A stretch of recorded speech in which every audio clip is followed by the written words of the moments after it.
درشی پر اللہم صلی علی سیدنا محمد نور الانوار بشیر الاسرار بشیر الابرار۔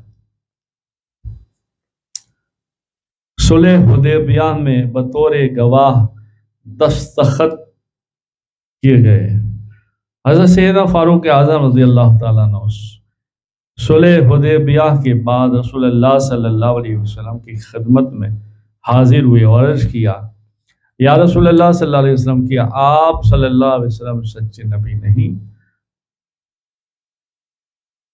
نبی کریم صلی اللہ علیہ وسلم نے فرمایا، عمر میں اللہ کا سچا نبی۔ عمر نے فرمایا، کیا ہم حق پر نہیں؟ آپ نے فرمایا، بے شک ہم حق پر ہیں اور وہ باطل ہے۔ عمر رضی اللہ تعالیٰ عنہ نے فرمایا، تو ہم یہ ذلت کیوں گوارا کہیں؟ رسول اللہ صلی اللہ علیہ وسلم نے فرمایا، میں اللہ کا رسول اللہ ہی کی فرمانی نہیں کر سکتا، وہ میری مدد ضرور فرمائے گا۔ عمر نے کہا، یا رسول اللہ، میں نے عرض کی، کیا آپ نہیں فرماتے ہم بیت اللہ کا طواف کریں؟ رسول اللہ صلی اللہ علیہ وسلم نے فرمایا، ہم ضرور بیت اللہ شریف کا طواف کریں گے، پر یہ تو نہیں کہا کہ اسی سال کریں گے۔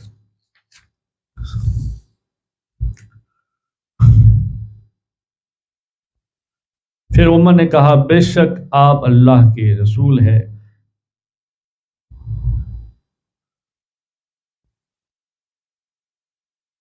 پھر حدیبیہ میں رسول اللہ صلی اللہ علیہ وسلم کے علاوہ حضرت عمر رضی اللہ تعالیٰ عنہ اور دیگر اکابر نے بھی بطور گواہ دستخط کیے۔ حضرت جابر بن عبداللہ سے روایت ہے، ہم وادی حنین میں جانب روانہ ہوئے۔ دشمن جو پہلے سے وادیوں میں تھے ہم پر حملہ کیا، ہم شکست کھا کر بکھرے واپس پلٹے تھے کہ رسول اللہ صلی اللہ علیہ وسلم ایک جگہ کھڑے ہوئے۔ آپ صلی اللہ علیہ وسلم نے پکارا، کہاں جاتے ہو؟ میرے جانب آؤ، میں اللہ کا رسول ہوں۔ فوراً اسی پکار پر ہم لوگ واپس آئے اور عمر کو دیکھا، وہ ثابت قدم تھے، اور علی مرتضی، حضرت عباس، فضل، عثمان، زید، ربیعہ اور سفیان بھی شامل تھے۔ رسول اللہ صلی اللہ علیہ وسلم کی قرابت داری۔ حضرت فاروق اعظم رضی اللہ تعالیٰ عنہ رشتے میں حضور پاک صلی اللہ علیہ وسلم کے سسر تھے۔ رسول اللہ صلی اللہ علیہ وسلم آپ رضی اللہ تعالیٰ عنہ کی صاحبزادی حضرت ام حفصہ رضی اللہ تعالیٰ عنہ کا نکاح رسول اللہ صلی اللہ علیہ وسلم سے ہوا تھا۔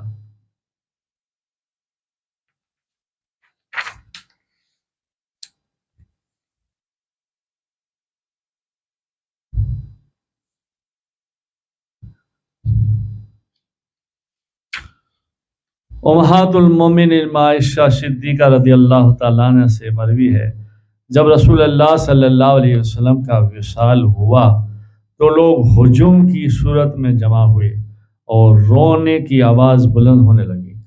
فرشتوں نے رسول اللہ صلی اللہ علیہ وسلم کو کپڑوں میں لپیٹ دیا۔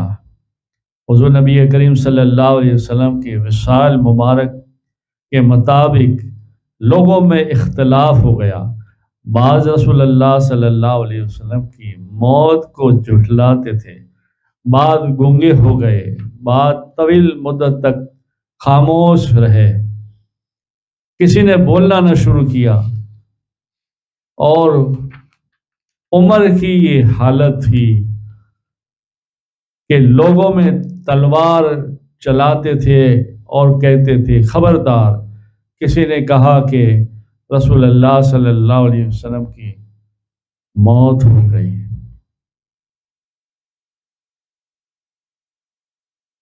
پھر حضرت ابوبکر صدیق رضی اللہ تعالیٰ عنہ آئے اور سب کو سنبھالا اور عمر کو بھی سمجھایا۔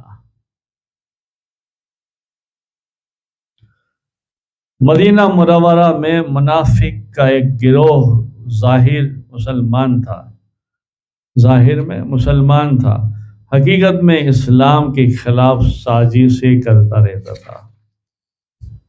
وصال کے بعد جانشین کا فتنہ کھڑا ہو گیا۔ سفین کا بنو سعد میں انصار جمع ہو گئے، انہوں نے جانشینی کا دعویٰ کیا۔ حضرت ابو بکر صدیق رضی اللہ تعالیٰ عنہ کو خبر ہوئی تو آپ رضی اللہ تعالیٰ عنہ نے عمر رضی اللہ تعالیٰ عنہ، عبیدہ بن الجراح رضی اللہ تعالیٰ عنہ کو ہمراہ لیا اور وہاں پہنچے۔ دوران گفتگو انصار کو سمجھایا اور آپ نے خطبہ دیا اور ماحول کو ٹھیک کیا۔ درود شریف پڑھے، اللہم صلی علی سیدنا محمد نور الانوار وسیر الاسرار وسید الابرار صلی اللہ علیہ یا رسول اللہ صلی اللہ تعالی علیہ وسلم، نور من نور اللہ۔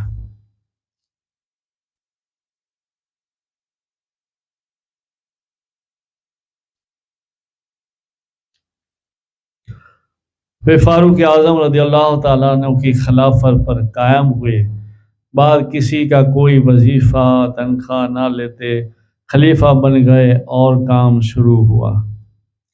ایک مرتبہ حضرت عمر رضی اللہ تعالیٰ عنہ نے دیکھا کہ ابو بکر صدیق رضی اللہ تعالیٰ عنہ کپڑا کندھے پر اٹھائے مدینہ منورہ کے بازار میں جا رہے ہیں، تو عمر نے فرمایا ابو بکر، اور ابو ذرا کو دیکھا، ملاقات ہوئی، کہا عمر نے ابو بکر یہ کیا ہے؟ کہا یہ روزی روٹی ہے میری۔ پھر فاروق اعظم رضی اللہ تعالیٰ عنہ نے مسلمان میں اعلان کیا اور بیت المال سے آف کا خرچہ مقرر کیا۔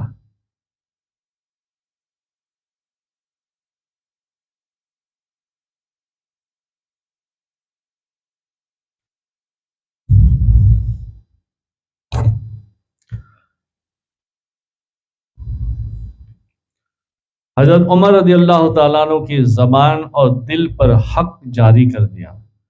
حضرت ابو ذر غفاری رضی اللہ تعالیٰ عنہ سے مروی ہے، فرماتے ہیں ایک مرتبہ حضرت سیدنا عمر رضی اللہ تعالیٰ عنہ کی ہمراہ جا رہا تھا کہ راستے میں ایک جوان آپ کے پاس سے گزرا۔ اس جوان نے آپ کو سلام کیا تو آپ نے فرمایا یہ بڑا ہی نیک شخص ہے۔ حضرت ابو ذر غفاری فرماتے ہیں کہ میں اس جوان کے پیچھے پیچھے گیا، اس سے کہا کہ وہ میرے حق میں دعائیں خیر کرے۔ اس جوان نے کہا آپ صحابی رسول اللہ ہیں اور آپ کو رسول اللہ صلی اللہ علیہ وسلم کی صحبت حاصل ہے، میں آپ کے لیے کیسے دعا کر سکتا ہوں؟ تو حضرت ابو ذر غفاری رضی اللہ تعالیٰ عنہ فرماتے ہیں میں نے اس نوجوان سے کہا کہ تمہارے بارے میں حضرت سیدنا عمر فاروق رضی اللہ تعالیٰ عنہ نے ابھی کہا کہ یہ شخص بڑا نیک ہے۔ رسول اللہ صلی اللہ علیہ وسلم نے حضرت عمر سے کے بارے میں فرمایا تھا کہ عمر کی زبان اور دل حق جاری کرتا ہے، یعنی حق بات ہوتی ہے، اس لیے میں تم سے دعا کروانے آیا۔ سبحان اللہ۔ حضور نبی کریم صلی اللہ علیہ وسلم نے ایک مرتبہ صحابہ کرام رضی اللہ تعالیٰ عنہ کی جماعت میں اپنے خواب کا ذکر کرتے ہیں اور فرماتے ہیں میں نے ایک خواب دیکھا، خواب کی حالت میں میں جنت کا مشاہدہ کر رہا ہوں، جنت دیکھ رہا ہوں۔ میں نے دیکھا کہ ایک عورت ایک محل کے باہر وضو کر رہی ہے۔ میں نے پوچھا یہ محل کس کا ہے؟ تو مجھے اس نے بتایا کہ یہ محل آپ کے عمر کا ہے۔ سبحان اللہ۔ رسول اللہ صلی اللہ علیہ وسلم فرماتے ہیں حضرت سیدنا عمر رضی اللہ تعالیٰ عنہ کو مخاطب کرتے ہوئے مجھے تمہاری غیرت یاد آ گئی، اس لیے میں وہاں سے لوٹ آیا۔ آپ رضی اللہ تعالیٰ یعنی عمر رضی اللہ تعالیٰ عنہ نے کہا یا رسول اللہ صلی اللہ علیہ وسلم کی بات سنی تو رو پڑے اور کہنے لگے نزاکت حسن کی مثال، حور ہے یا چھپے ہوئے موتی، حور کے لعاب میں 7 سمندر شہد سے زیادہ میٹھے بن جائیں گے۔ جنت کی خواتین کے حسن کی جامع خاص حدیث ہے جو سننا چاہیے۔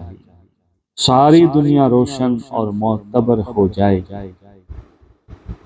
جنت کی خاتون کا تاج، بالوں کی لمبائی، حور کے حسن کرشمے، ہاتھ کی خوبصورتی، حور کے دوپٹوں کی قدر و قیمت، حور کی مسکراہٹ ایک دوسرے بدن میں نظر آئیں گے، حور کی جُتی، حور کی خوشبو، ہر گھڑی حسن میں 70 گنا زیادہ اضافہ ہوتی جائے گی۔